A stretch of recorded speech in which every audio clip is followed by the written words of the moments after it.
Okay, so this video is the last of the example videos for related rates, and we'll work through and do the last couple problems from the handout on related rates, which is right here. And I'll probably just maybe at the end give a sort of brief reminder, or I guess summary of things, and then you should be all set to try problems of your own. So, and I have said this, I'm sure, periodically throughout, but just to give one last reminder / recommendation. Please do try these problems. They are hard. They're certainly challenging, and I know that it's difficult when you're sort of not getting it, and when you're feeling stuck on a problem, or then when you look at the answers and you're like, oh, okay, I see that, but I wouldn't have seen that, or I'm never going to be able to see that. And it's very easy to kind of get frustrated, especially so with these. So try to, really just approach them with an open mind, I guess, each time, and really try to start to see the rhythm of these problems. It is that chart of recommended sort of steps, starting here and going on to the next slide there from before. It really is just those steps, just over and over and over again. But every problem has its own little nuances and subtle differences. So, and I know that that's frustrating. So, so try to stick with it, and I think you'll at least should get to a point after seeing all of these that we're doing here, and then doing some of your own. You should at least reach a comfort level of feeling okay with them, that you have the general idea, and that easy to maybe medium ones you'll be able to do, and that maybe for harder ones you're going to have some difficulty. But hopefully you are getting more comfortable with them, and after seeing maybe these last two problems, you'll get the gist of it. So anyway, all right, so let me switch over. So we're on our handout here. We've done, so with the first video we did the implicit derivatives, and then I sort of stepped you through the strategy, the chart, I guess, or whatever you want to call this thing. And then we did one basic problem with a triangle with Pythagorean theorem. That was for the train. We did that. And then we did two geometry, I guess I would call them geometry problems. This one with the bacteria was an area problem, area of a circle that's growing. And then I think the last one we did was this cone that's being filled with water, which is a volume problem. So the last two are here for 4 and 5, right? That's it. Yep. Which are both triangle questions, but sort of a slightly different variety, I guess, to a degree. So, so we'll work through 4 and 5 in this video here, and yes, and again, I'll maybe just give you a last recap and words of encouragement, I guess, at the very end of this. So. Okay, so just a very quick reminder of our strategy, I guess, for solving these problems. So, step one, drawing a picture. It sounds simple, and it is, I think, for the most part. But where the great help is, I think, to you is that after you've drawn the basic shape of your picture, label it. And labeling meaning, put labels on the things, I guess I'll just say things that are in your problem, the sides or the lengths or whatever it is that your problem is about. Label it. So, and label is a very important step, because why? It helps you kind of organize your thoughts to a degree. And here's something to keep in mind. Quantities in your problem that do not change. So in other words, things that are the same at the beginning of the problem, at the end of the problem, all throughout the problem. Go ahead and label those with whatever they are. So if you have something that's 10 feet long, and it's always 10 feet long, then put a 10 there, right? And that's pretty easy, I think. Now, many of the quantities in the problem change over time. And, they're pretty obvious, I think, right? For the most part, you're going to, I think, understand the basic idea of these problems, right? So it's pretty clear which quantities change and which ones don't. So things that change, don't label them with numbers, because you're kind of doing an injustice then to the problem. If you say that this side is 20, well, it better always be 20, because if it isn't, by you putting a 20 on there for that side, you're basically, that's what you're saying. You're saying it's always 20, but if that's not the case, then don't do that. Instead, any quantity that changes over time that you're interested in, why don't you label that with a function, right? And again, the idea of a function is just that a function is something that depends on time, right? So a of t or b of t or f of t or whatever letter you want to use. The idea there is that, well, it's not just a number like 5, it's something that probably has t's in it, right? Because the idea is that probably at time 0, it's different than it is at time 5, and it's different than it is at time 20.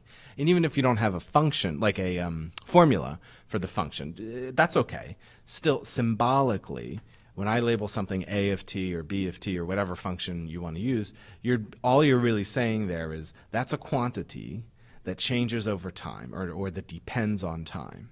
And even though I'm never going to know, in most cases, what a of t is. I'm never going to know for the most part, oh, a of t is t cubed plus cosine of t or something. I don't know what it is, but I don't care. All I'm really trying to do is just organize my thoughts and saying some things change and some things don't change. That's labeling. And I have to say, it's actually a very important part of the process, especially if you kind of are consistently finding yourself kind of struggling with where to start, or you're kind of consistently not quite getting things set up correctly. Spend maybe a little more time on the labeling piece and really really try to think, okay, what's involved here, what's changing, what's not changing. And I should say, I should write it in here, but I won't. I'll just tell you, as we've done these problems, you also maybe are picking up on the fact that you do sometimes want to maybe read through the whole problem, including the parts, the question parts of the question. Just so that way you have a sense of, well, what is this problem really about? Oh, okay, in part C, he's going to ask me about whatever, something. Okay, so that's probably part of the problem. And maybe that's something else that gets labeled with a function, an unknown function, a of t or whatever. Okay? All right, so labeling is certainly important. Then step 2 is that once you've sort of made your picture and labeled it, it should be pretty easy to do step 2, which is to write down a fact, an overarching fact or a master equation that ties the quantities of interest in your problem together. Now, this has to be a fact that's, sort of like a universal truth or something like that, like a formula, basically, from somewhere. Well, where does this come from, or what are you typically seeing? Typically, it's one of these 3. Typically, it's either you've got a triangle and you want to study the sides of the triangle, the lengths of the sides. That's Pythagorean theorem, probably, because that's a wonderful fact that ties together the 3 sides of a triangle. Or you might, and we've done one of those types. We'll do another one of those today. Areas and volumes, we did 2 of those in the last video. Or one of each, right? One area and one volume problem, which again is a wonderful tie together, right? A wonderful overarching fact, because the area and volume formulas of any shape that you know, or even ones you don't know, always involve basically the lengths of the sides or the radius or the height or the, stuff like that. So it's a nice tie together between maybe the overall size, maybe where size is either area or volume, and the individual components of the shape. So that's another popular overarching fact.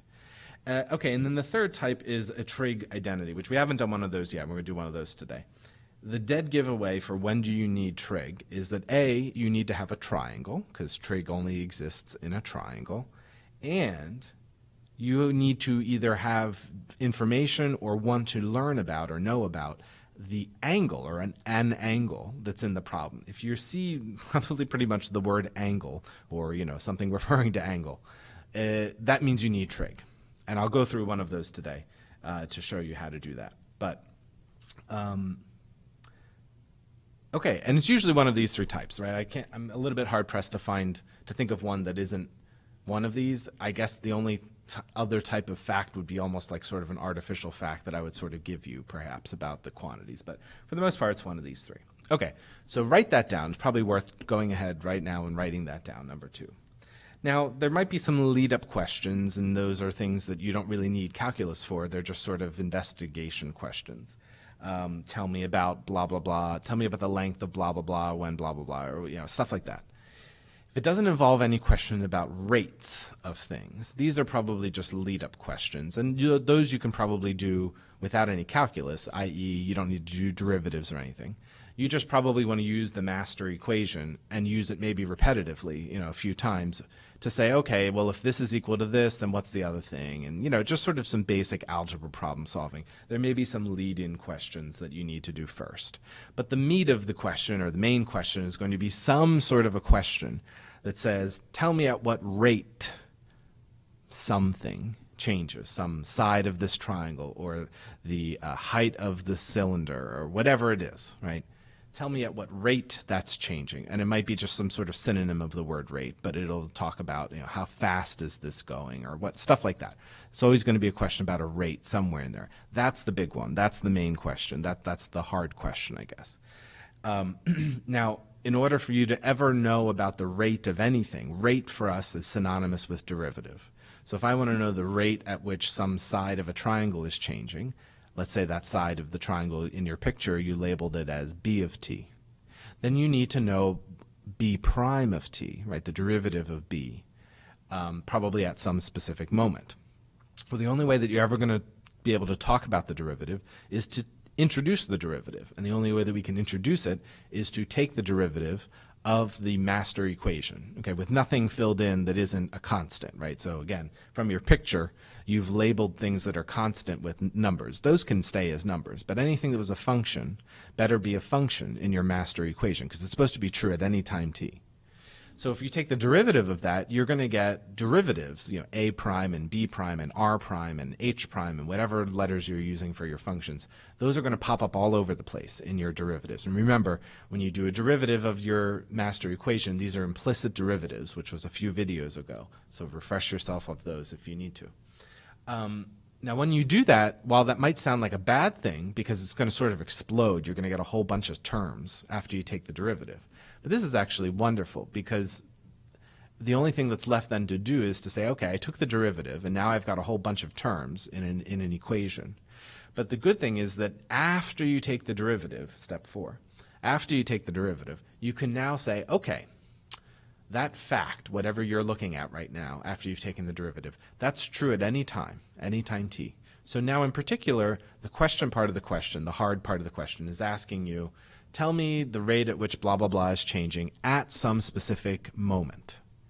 So now, after you've taken the derivative and you got this big mess of stuff, now you want to plug in values for the specific moment in question. In other words, you're going to look at a bunch of terms, maybe 4 or 5 terms, and you hopefully know all but one of them at the moment in question. So now you just need to think a little bit. Okay, so you have h of t or something like that.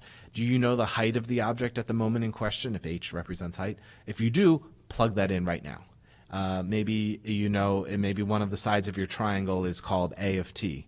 Do you know how long that side is at the moment in question? If you do, plug it in right now for a, or for a of t. Okay, and you probably also know some things about the rates at which some things are changing. Those are all just talking about the derivatives of those things. Plug those in too. So the last step really is where you just now say, okay, let me plug in everything I know about this specific moment in time that's in my question. And you should know everything except one thing. And the one thing you don't know should be the thing you were looking for. So solve for that, and that's your answer. Okay? So that's the reminder, and now that you've seen, 4 or so, or however many problems we've done, maybe it makes a little more sense now to the steps that we're doing each time are involved. Now, yes, there are here and there some algebra steps, some simplifying steps, some other things here and there that are, not necessarily listed on this chart. But those are just sort of things that are going to come up naturally, and you'll address them when they come up. But this is the general idea and strategy. All right, so we did this one with the train. This is a classic example of a triangle question. We're going to do another one of those right now. We did this one for a circle. This was the bacteria grow in a circle thing, which is, again, sort of a classic geometry question, I guess, right, or a question involving a shape that's growing or shrinking or something like that. And then the last one we did was this upside down cone, which was a little harder. There was some other tricks in this, I guess, but strategically, again, this is basically still just those steps 1 through 4. Maybe the only difference being just a little bit of a, I don't know, whatever you want to call that, an extra challenge, I suppose. But aside from that, this was basically the same idea. All right, so let's go on and do these last two then. Now, the first one of these two is still just, I think, a basic triangle question. So this is good for us to try here. So let me read this. So it says a cop has set up a speed trap on the highway. So the cop is sitting in his car 20 feet, sort of south, I guess, right, or next to, I suppose, the roadway, right? And he's just sitting there, right? So, of course, a car goes past along the roadway, and let's say the car is heading east on the road. And so now you guys have, I'm sure, seen this happen. Hopefully this hasn't been you, that you've been pulled over, but you know that when the cop is using the radar gun, they're not necessarily hitting you like at a perpendicular angle to the road. In other words, they're not necessarily just shooting it straight out the front of their car, right at the roadway. They're shooting it at some sort of an angle, right? Because they want to, they want to be able to catch you before you've gotten there, or maybe after you've sped past them, and then they put the gun, So it's realistic to say that the car, when it gets hit with the radar gun, is not necessarily just perpendicular to from the cop car. It could have already gone past the cop a little bit, or maybe it's not quite reached the cop yet. So let's allow for that. So what I said here is, when he shoots the car that's speeding past, the car is actually already past him, and it's 25 feet away from him, from the cop, at the time that the radar gun hits it. Now, what's important to know is that this is the science of how a radar gun actually works, is that it does not measure the speed at which the car is traveling along the road. I mean, of course, that's what it tells you, right, or that's what it tells the cop. But what it actually is measuring is how fast is the distance between the gun itself, the radar detector, whatever it is, a radar gun or some sort of sensor, and the car that's moving. So in other words, it detects at what rate is the distance between me, the radar detector, and the car that I'm shooting. At what rate is that distance changing? Okay, and apparently when the cop did this, it registered that it was 50 feet per second. Feet per second is pretty similar to miles per hour, so you can think of that as about 50 miles per hour. I think that's more than 50 miles per hour, I think. But anyway, it's at least a similar scale. That's not important. The question, the only question in this question is the last line there where it says, so tell me the car's speed. In other words, along the roadway, right? Tell me the speed of the car, because that's, of course, what the radar gun actually advertises to the cop, and then, of course, that's what's written on your speeding ticket if you were speeding or whatever. So, okay, so the setup is hopefully clear, but a picture would be helpful here, I think. So let's start by drawing that. So I'll put the cop sort of down here, I guess. All right, and then the roadway, let's say, is here, because it says the car is going east, right? So I'll say that's the car. And now the cop, it says, is 20 feet south of the side of the road, which refers to this side. Okay. In other words, right, that if the cop got out of his car and walked straight to the road, it'd be 20 feet. Okay. Now, at the moment that the cop finally is able to get the gun out and detects the car, the car has already gone past him. And in fact, the car is 25 feet away from him in a straight line distance. And it measures, it says, oh, okay, the rate at which the distance between the cop, or the radar gun, and the car is changing at a rate of 50 feet per second. So the measurements that I have here are all talking about the distance between the cop and the car, not between the cop and the roadway or the car and the, so most of my information in this problem is talking about the distance between these two, so I should probably draw that in as well. Whenever you kind of have two sides of a triangle, you probably are going to, you're probably going to want the third side. So it's pretty much a safe bet to draw the third side in, even if you don't think you need it. So this is my setup, at least, basically, right? So cop sitting at side of road, car speeds past him, and so he pulls out the radar gun and detects the car after it's gone past him. But the cop, of course, needs to be able to judge, or needs to be able to know, well, how fast was that car going along the roadway? Now, it was not going 50 feet per second, because 50 feet per second is the rate at which the distance between the cop and the car is changing. But that's along here, not here, okay? So speed, the speed of the car is detected along the roadway. So that's what I'm interested in trying to compute right here, okay? But in any case, let me start with my labeling before we get too far ahead of ourselves. So remember, labeling. Things that don't change should get numbers. Things that do change should get functions. Okay. So in this case, the cop is not moving, and obviously neither is the road. So the cop is always 20 feet south of the sort of, I don't know what you want to call that, the base point on the road there. So that doesn't change. So that's 20. That's always 20. So let's label that with 20. But now the car, of course, is moving, and so the position of the car, or you could say the length of that side if you'd like, that's certainly changing. So let's call that A of t to mean the path of the car along the roadway. And the distance between the cop and the car, which is the hypotenuse of my triangle, that's also changing, right? Because, of course, the car is moving. So that's also changing, and since it's the hypotenuse, why don't I call that C, or C of t, just to make Pythagorean theorem sound good. Okay, so that's, I think, my picture. Now, you can, this is just a personal choice, right? But if you want, you could try to say, well, what are all these numbers that they're giving me? Oftentimes there's very little information, but I am actually being told a number of things in this problem. So you can either immediately say, well, what do these numbers represent? Or just use them as they sort of come up in our process, in our running through our steps. I'll choose to do it that way and just say, I'm aware of the fact that I'm told something about 25 feet and something about 50 feet per second. And those aren't in my picture. So I'll use them when I need to, I suppose.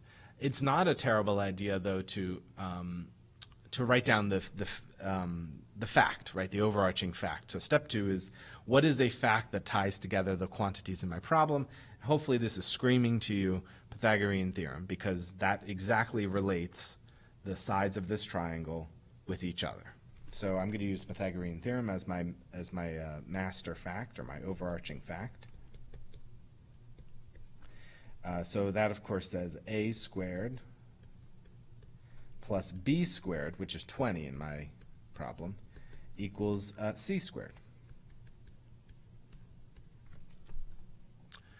Okay, so that's that. Now, unlike some other questions, I don't have any lead-up questions here. I only have one question, which is, what is the speed of the car along the roadway? So, all right, well, I'll proceed with that understanding that that's what I'm looking for.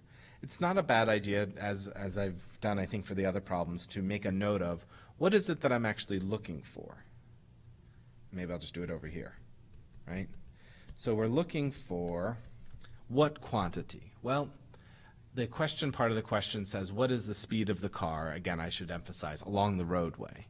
So I'm hoping that that's pointing you towards A of t, because that's the car, right? That's the path of the car. But it wants to know the speed of the car. Speed is, of course, a rate, right? It's the rate at which you're traveling. So that's really asking you at what rate is the car moving along its path.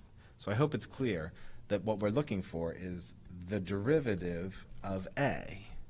Because, right, A is the path of the car, and the derivative is the rate at which that path changes, which is the speed. Okay, and I'm looking for this when, right? So I guess we should always be thinking about two things about the question part of the question. There's the quantity that I'm looking for. Well, I've got that. But then there's also, and at what moment? So I'm looking for the derivative of A of the A side there. At what time? At what moment? Well, I don't know a specific t. Like, I don't know that that's at time 5, for example. And I don't think I'm going to know that, right? But that's all right. You don't need to know the specific time. You just need to know something about the moment in question, or you have to know some things in order to know what moment is being asked. Well, in this case, it's asking us, I think, right, if a radar gun is supposed to detect how fast you're going, well, the moment that it's talking about, of course, is the moment where the radar gun registers its information, its data, from the car. So of course, hopefully it's clear that the moment in question is when the radar gun computes its data. Which, what do I know about that moment? Oh, I know a lot of stuff about the moment in question. I know that the car is 25 feet away from the cop, and I know that the rate at which the distance between the cop and the car is 50 feet per second. So actually, I know quite a bit about the moment in question. So let me add that in to my little note over here. So I'm looking for A prime. What do I know about the specific moment that I care about? I know that it's when the distance between the cop and the car is 25. So what is that in my picture? So C of t, right? That's the distance between the cop and the car. So the moment that I care about is when that is 25, right? Again, C of t is the length of that side. So in other words, it's the distance between the cop and the car. So I know that at the moment in question, which is when the radar gun is activated, the cop and the car are 25 feet apart. And I know that the rate at which the distance between the cop and the car is changing is 50 feet per second. So again, I have to go back to my picture and say, well, what is that? Well, C, again, C is still, right, the distance between the cop and the car. But now I'm told something about the rate of which that side changes, and I'm told that it's 50. So I actually know quite a bit about the moment in question, which that's good. So I don't know, right, just in terms of a flow of this problem, it's not a bad idea to kind of organize your thoughts. You don't have to do this. You can just sort of launch in and keep going, and then eventually you'll need these things and you'll find them, I guess. That's fine. But just to maybe help us better understand what's going on, I might just sort of summarize my game plan for the future over here on the right. Okay, but back to the main problem now. So the car, I want to know, right, okay, oh, I'm sorry, that's how I got sidetracked. I wanted to know that, right, I wanted to know A prime. So I come to my master equation, which has an A in it, right, A of t is there, but I don't have an A prime. So the only way to do that, to introduce a derivative, is to take the derivative. So I'm going to take the derivative of both sides of this equation, and I'm going to see what I get. So remember, we've done this a couple times, so I'll just be very quick here. The derivative of A squared, or A of t squared, is 2A prime. Okay. The derivative of 20, so 20 squared is 400, and the derivative of a number is 0. And then on the right-hand side here, I should get 2C prime. Just like for A squared, it's 2A prime. For C squared, it's 2C prime. Okay, so I've taken the derivative. Now that's true at any time t, or at any moment. So, but I don't care about any moment. I want to know specifically about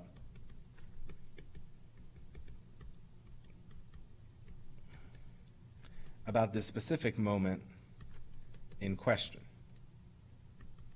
Namely, in this problem at least, it's when the radar gun is activated or detects the car. So I want to plug in everything I know about the specific moment in question. Again, it's okay to do that now because after you've taken the derivative, you've just, what does doing that step do? It basically says, okay, you now have another fact, right? The derivative step, this was one fact, and you took the derivative of it to sort of generate a second fact, I suppose, right? And these facts are always true. And these are going to contain all the information you need. So you no longer need to be generic. You can now say, okay, now specifically tell me about the moment in question because I think all the things I need are here. So, so at the moment in question, what do I know? Now I look at this and I see 4 unknowns. A prime, C prime. Now hopefully the thing I'm looking for is one of them, and it is. And hopefully I know the other 3. And if I don't, I can maybe figure them out if I need to. Let's see. So I'm going to plug in everything I know. So A of t, now A of t is the length of this side. Now, I don't have that written down anywhere, right? I'm looking, I'm scanning, and I don't see it. Okay, so I'm going to skip that for now. A prime, well, that's what I'm looking for, right? So I'm happy that I don't know that because that's what I'm going to solve for. So let's leave that alone. Okay, obviously I don't need to say plus 0. Now C and C prime. Well, again, I'm now talking about the moment in question. And do I know C and C prime at the moment in question? You betcha. They're right there. That was the discussion I had a few minutes ago. And if you hadn't done that already, you would maybe go back and read through the problem and say, oh, look, they tell me C and C prime. Okay? So C at the moment in question is 25, it says, and C prime is 50. So good, I know those. Now I'm only stuck at one point here, right, which is that I don't know how long this side is at the moment in question. But here's where you have to think for a minute. Well, do I? Or well, I mean, obviously, hopefully I do. Otherwise, I'm going to be SOL to solve this problem. So, but think for a moment. Think for a moment. At the moment in question, you always know that this is the setup, right? That the cop is down there and this car is over here and blah, blah, blah. Now, this side is always 20 because it's always 20. Now, at the moment in question, you actually know this side is 25. Remember, that's what that says. Oh, now A is this top side right here. And you need to know how long is that at the moment in question. Well, that's pretty easy to figure out, right? Anytime you have a right triangle and you know 2 of the 3 sides, you can always figure out the third side just by using the Pythagorean theorem. Okay? So this is the A side, right? So A squared plus B squared equals C squared. Okay, and if you solve for A, I promise, you'll get 15. Okay, so this side is 15 at the moment in question. Now, why couldn't I have just said at the beginning of the problem, that's 25? And some of you might have wanted to say that. Well, you can't say that at the beginning of the problem because that is not always 25 because the car is moving.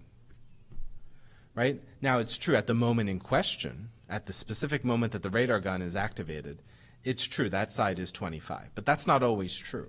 So I needed to leave that as just a generic C of t because I needed to allow it to be anything in order to make my derivative work over here. But now when I'm at this stage, which is the last stage, I only care about the moment in question. So it's not a bad idea sometimes to have a little side picture to describe the moment in question, because you may have some other little side problems that you need to do. And these are the things that you would have done like in parts A and B of a problem if I broke it out in steps for you. Okay? So, but in any case, A of t at the moment in question, so I'm sorry, let me just make sure everybody's aware of what everything is 15. Okay, so now I've reached the best part of the problem because I'm at a point now where everything here is a number except the thing I was trying to solve for. And so now I can just divide and figure out exactly what A of t should be here. So let's see, on the left-hand side, that's 30. And on the right-hand side, that's 50 times 50, which is 2,500. So 2,500 divided by 30 gives us 83.33, if you want, feet per second, because it's the speed of the car. And feet per second are similar to miles per hour, right? So in all likelihood, this person is getting a ticket, right? Because 83 is roughly 83 miles per hour. It's not exactly, but it's probably speeding no matter what roadway you're on.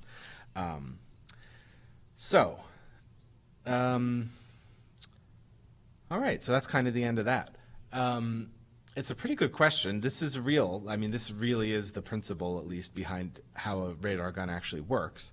And, you know, of course, this is all built into the gun, right? It doesn't tell the cop, oh, you know, it doesn't tell them, oh, that's 50 and that's 25, and then says to the cop, so, you know, please bust out your notepad and do a calculus problem. Okay, obviously this is just built into it, but this is the math that's behind it. So, okay, so that's a second example of just a basic triangle question. which is pretty good. I like that question. It's kind of neat. So on to the last one. So the last problem there, number 5, has 2 parts, and it's actually 2 separate questions. They just happen to be about the same setup. But I'm actually going to skip, I think, 5A. Maybe I'll do it at the very end if there's time. But 5A is just yet another triangle question. So it's not terribly exciting. It should work out just like the one we just did, except you just have an ever so slightly different setup. But it's very similar. So I'll just say try number 5A for yourself at some point. Yeah, it's not tough, or it's no tougher than the other triangle ones. But let me do 5B because that's actually something new. But let's read the whole problem now. So number 5 says a hot air balloon is going straight up in the air at 10 feet per second. Okay, so that's the rate at which the balloon is rising. And you're watching this through a telescope. And you're kind of like on the ground, right? And you've got a telescope that's 100 feet away from where the balloon is launched, okay? And you're going to watch this. This is a little bit of a creepy problem, I suppose, for whatever reason you're spying on these people in the hot air balloon, but okay. So of course, what's going to happen, even if you didn't have a telescope, even if you're just standing on the ground, and a hot air balloon starts rising? Well, if you're going to try to follow it, what are you going to do to your neck or to your head? Is obviously you're going to sort of rotate it and keep moving your head up, right? Or you're basically changing what the angle of where you're looking, right? You're saying, okay, the balloon's rising, so I got to pivot my neck so that I can follow it.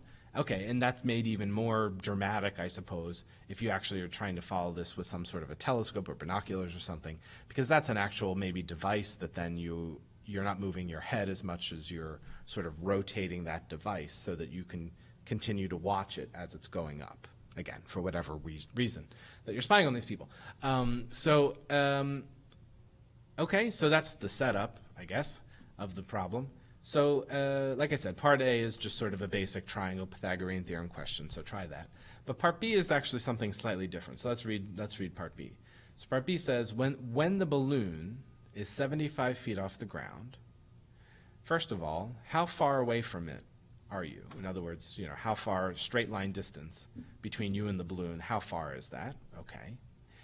But now, for the first time, we see the magic word, and by magic I probably mean like tragic magic.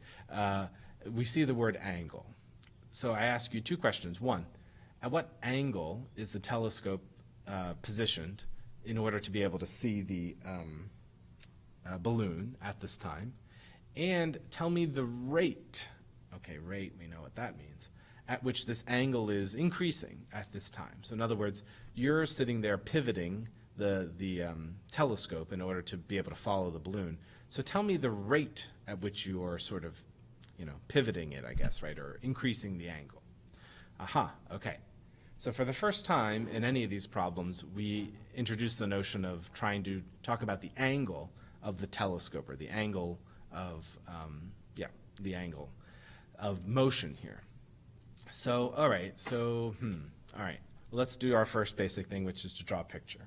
So let's see. So there's a balloon going straight up, and I'll sort of I'll put the balloon maybe here.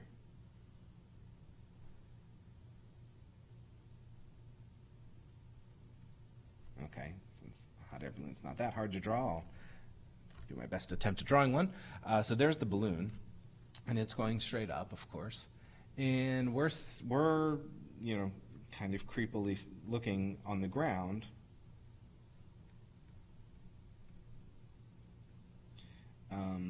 Through a little telescope.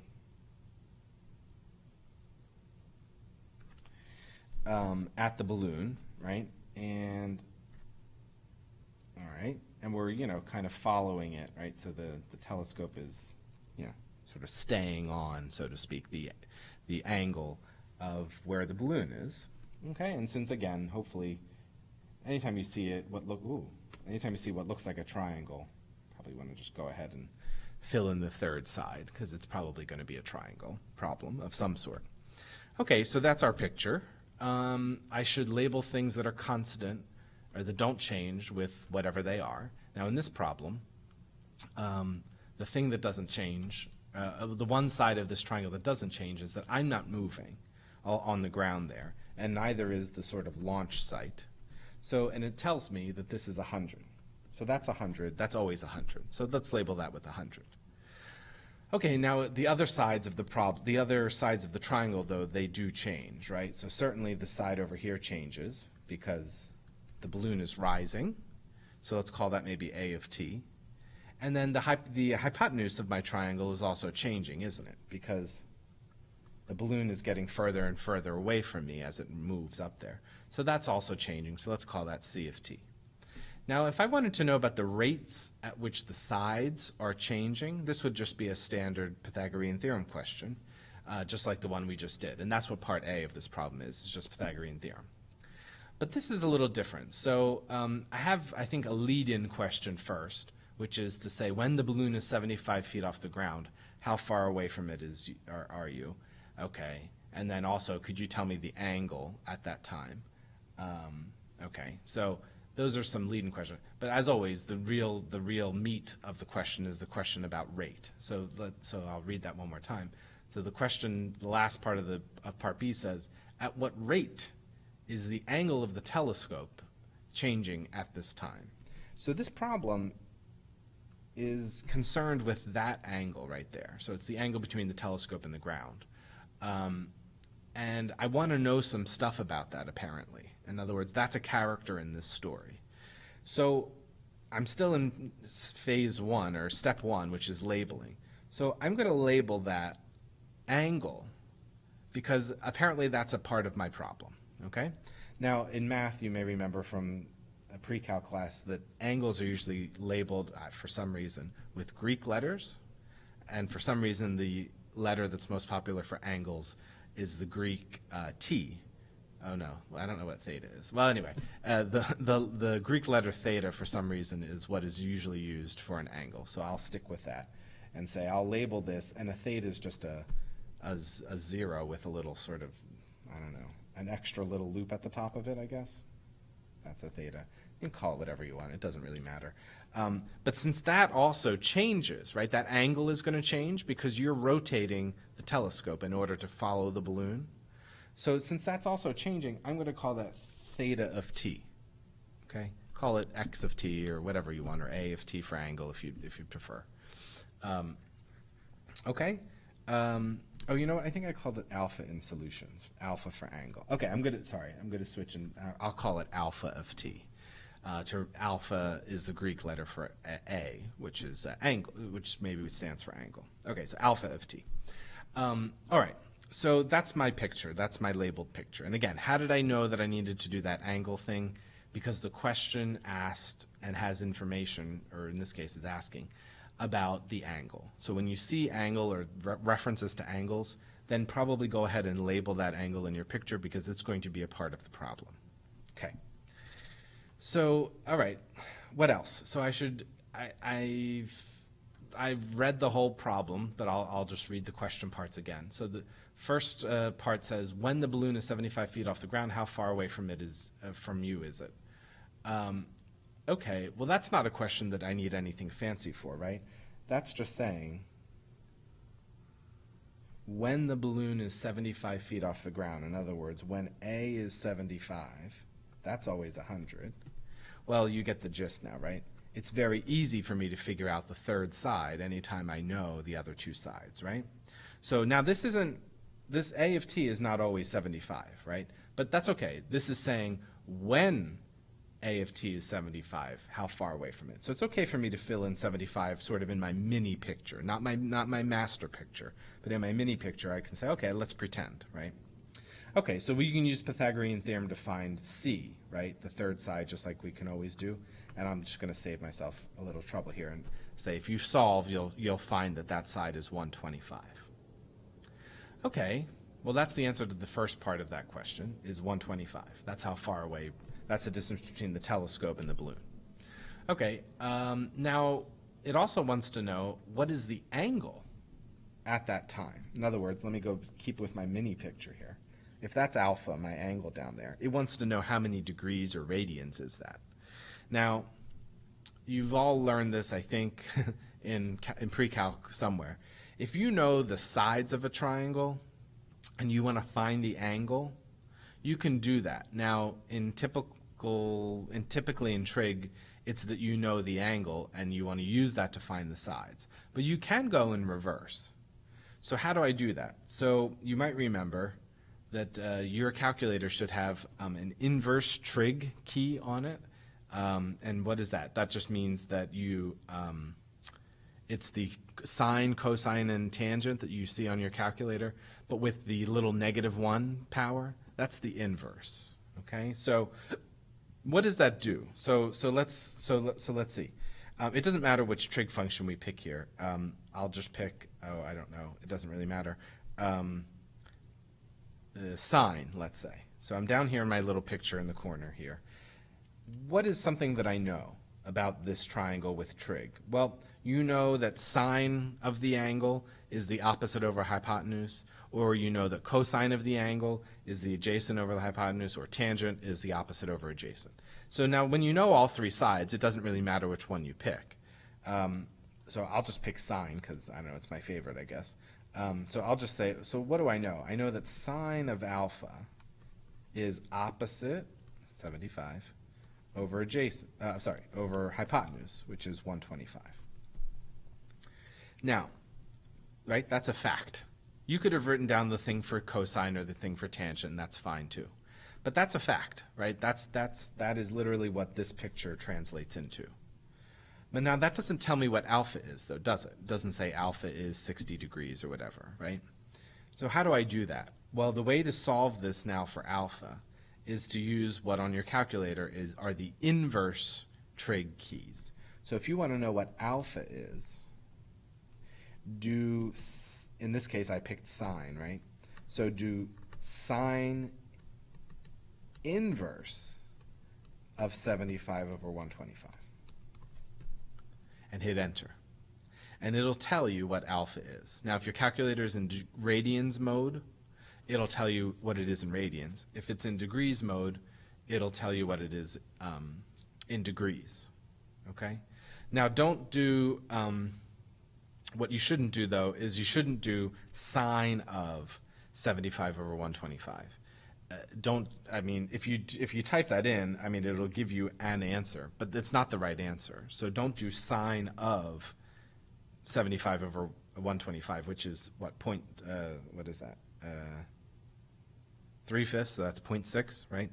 So if you do sine of 0.6, well, it depends. Oops, depends on which mode you're in. You're not going to get. I don't think you're going to get. Something that makes sense. So anyway, so punch that in your calculator, and it'll tell you, again, if you're in degree, and it doesn't matter which mode. You should honestly be in radians mode, though, to be honest. Degrees are not really computationally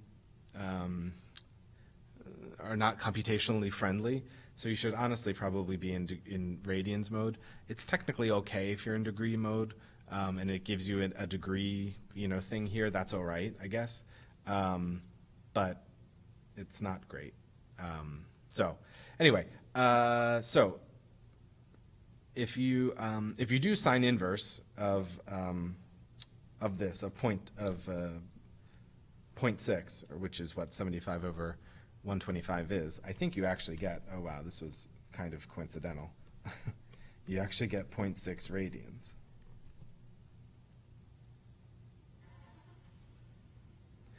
Okay, so that was a little bit funny. That's just a total coincidence that it turns out that, oh wait, no you don't. Is that right?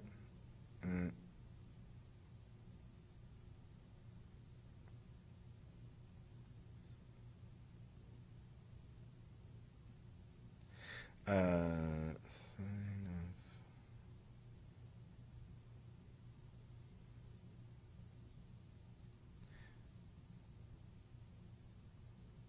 oh yeah, no you don't. Okay, sorry about that. I'm futzing around with my calculator here, and okay, you get 0.64, I think. Yeah, sorry about that. Okay. Good. I'm glad it's not the same. So if you do sine inverse of 75 over 125 or 0.6, you get 0.64 radians. If you do that in degrees, I'm not sure exactly what you get, but whatever you get, that's fine. If you get degrees, that's fine. But radians, like I said, I think is probably the way to go. All right, so what does that mean? That means that this angle at the moment in question, right, at this specific moment, is going to be 0.64 radians. Okay. Again, if you have degrees, that's fine. Okay, well, again, I haven't done any calculus yet. This was all just sort of lead up. So the last question, though, is the real question, right? At what rate is the angle increasing at this time? Okay. So I need to write down a master fact, sort of a big equation that ties together the quantities of my problem. And in particular, I need to try to see, well, what is it that I'm trying to solve for here? Or what is it that I'm trying to look at? So the thing I'm actually looking for, so as always, maybe it's not a bad idea to identify for yourself, what is it we're looking for? So we're looking for, so it's the rate that the angle is changing, or the rate of increase of the angle. So, okay, so certainly it's talking about the angle. Well, that's alpha. But it's the rate, right? So I think it's the case that I'm looking for alpha prime. In other words, right, the derivative of the angle there, the derivative of, because that should tell you how is the angle changing, right? That's what derivative means, right? It's the rate of change. So, so that's what I'm actually looking for. Okay, and I guess I should say at what moment. And what do I know about the moment in question? Well, basically it's this moment, right? The moment that's in part B, that's this moment. So in other words, down here. I'm just going to collectively call that whole box there. That's the moment in question. This side is 75, this side is 125, this angle is 0.64 radians. All of that is true at this specific moment. So once again, I know an awful lot of details about the moment in question. It's all this stuff down here in the lower left corner. Okay, but now I'm looking for alpha prime. I'm looking for the derivative of alpha. So just like in all the problems we've done so far, how do I ever make a derivative appear? Is I take the derivative of the master equation. Well, I haven't written it down yet, I guess, right? So I should probably do that first, is write down a master equation. Now, here's where, I don't want to lose anybody here. But let's look at our picture. Our picture has, what, sides of a triangle, and it's got the angle. Now, how do I know not to just use Pythagorean theorem as my master equation? Well, Pythagorean theorem is only going to ever tell us about the lengths of the sides of the triangle. It is never going to tell you anything about the angle. And I want to know about the angle. And so I better use trig as my master equation because I want to know about the angle, and at least the trig, right? Trig, I use the angle when I talk about trig functions, right? So I'm going to write down a trig function as my overarching fact. Now, another very important thing that I have to say right now is, how do you know which trig function to use? Well, you can use sine or cosine or tangent. Well, when I look at my problem, I want to try to say, since I could pick any one of these, let me pick the one that's going to be the easiest or that tells me that's sort of the most helpful. Well, if I'm going to pick any pair of these sides of my triangle, one thing you always want to do is pick a side that doesn't change because it's the easiest to work with. So I'm for sure going to pick 100, which is what, the adjacent side? Okay? Now, what is the other side I'm going to pick? Well, I don't know, looking at C of t and looking at A of t, I don't really care about either of them. But let's look at the information in my problem. I was told that if you look back at the problem, number 5, I was told actually, right, that the balloon is going up at a rate of 10 feet per second. So I have some information about A, and then actually it's A prime, right, the derivative of A. So since I have information about A, and I don't really have any information about C, I mean, I know how long it is, but I also know how long A is, right? So that's not any tremendous benefit. But since I know A prime, right, the rate at which A is changing, I'm going to pick A as my second side, and I'm not going to use the hypotenuse at all. Okay? So ask yourself and have this brief discussion with yourself each time.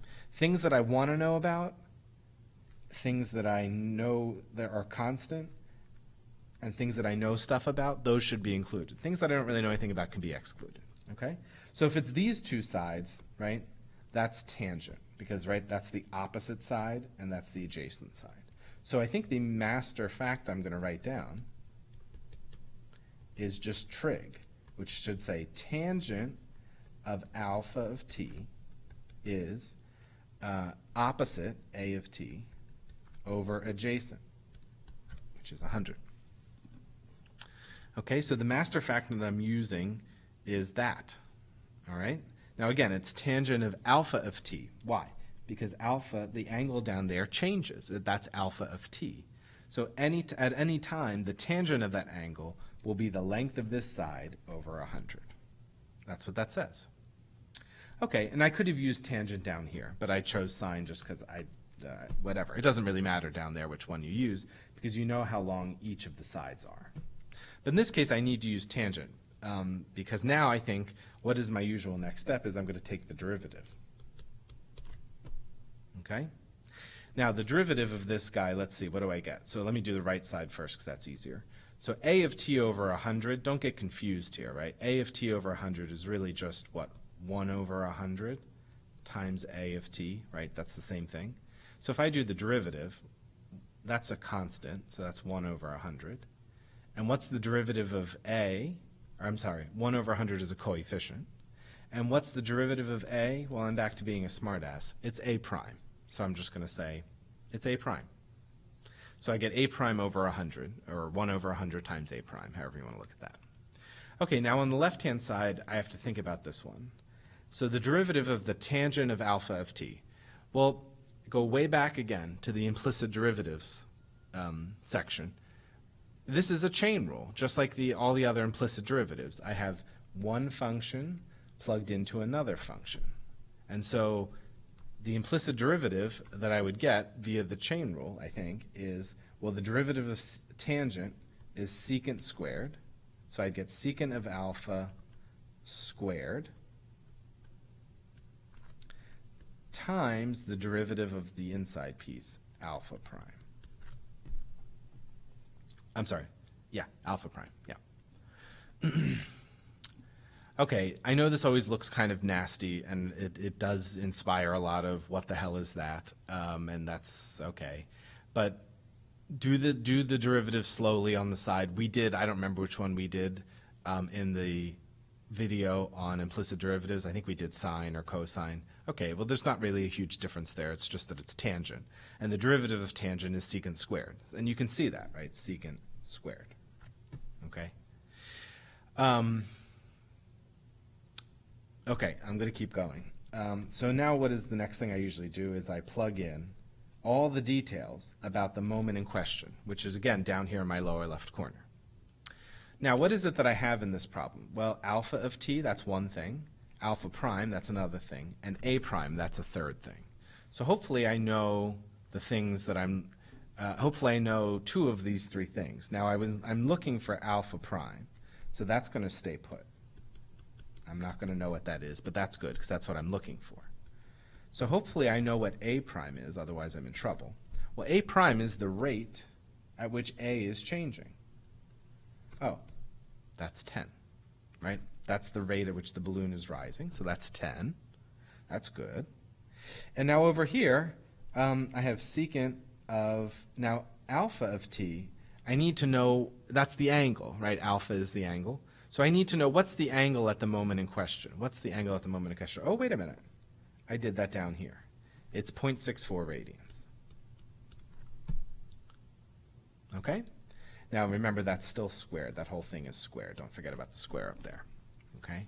Now, again, this looks a little bit awful, but actually this isn't bad because everything that I see here now is a number, except alpha prime. So I should be able to solve for alpha prime. Now, how do you figure out what secant of 0.64 is? Well, remind yourself, right? Secant is really 1 over cosine. Okay? And remember, you still have to square it. And on the right here, that's just 1/10, right? 10 over 100 is just 1/10. And so I think if I solve now for alpha prime, I should be able to do that. I can do cosine of 0.64, and I can see what that is. Okay. And, oops.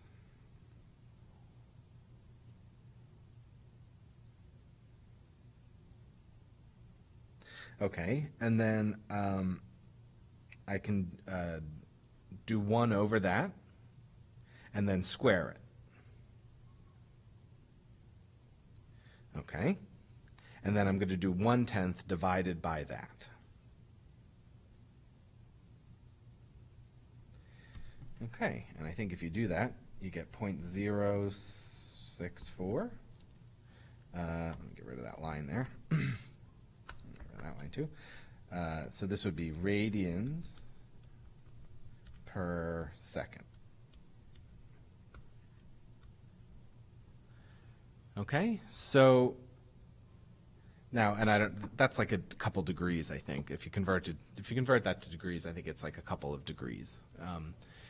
So what does that mean? That means that the angle that you're sitting there kind of scrolling the telescope up, you're opening it up and making it wider and wider and wider. That's the rate at which you are doing so. In other words, that's how fast you're increasing the angle at that moment. Okay? So that's that. So that's that problem. Angle problems are a little trickier, to be totally honest, and there's one in the homework that you can look at. They are a little bit trickier, so pay sort of special attention maybe to the steps of, again, why did we do this? Think a little bit about how do you know which sides to pick, and try these. Make sure you definitely try the trig ones. I'll probably ask you to do one on the exam, so do take a look at it and try to see if you can make as much sense of it as you can. And look back at this one. You don't always use tangent, It depends on which sides you're interested in and which sides are constant, so choose the appropriate trig function. But again, steps, in terms of steps, these are all the same steps that we've been using all along. So, okay, so good luck with these, and as always, let me know if you have any questions.